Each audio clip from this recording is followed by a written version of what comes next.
சிவனையும் முருகனையும் நம்பணும். இது முருகனுடைய யுகம். இந்த யுகம் நீங்க முருகனை சாதாரணமா இடப்பட முடியாது. சிவனை விட ஒரு மடங்கு உயர்த்தி என் அப்பன் கந்தன் முருகன் சுப்பிரமணியன்.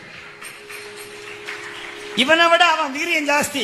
அவன் நெருப்பிலேயே பிறந்தவன். இவன் எங்க பிறந்தான்னு தெரியாது. இவன் அனாத. அவன் அனாதிக்கும் அனாதி.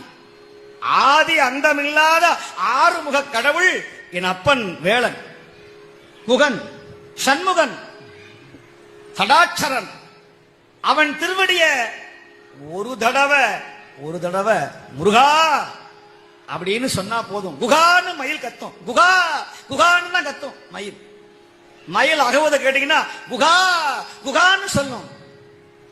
சுப்பிரமணியா, கந்தா, கடம்பா, கந்தனையே சொந்தமென எண்ணி விட்டால் சந்ததமும் முந்தனருள் கூடி வருமே.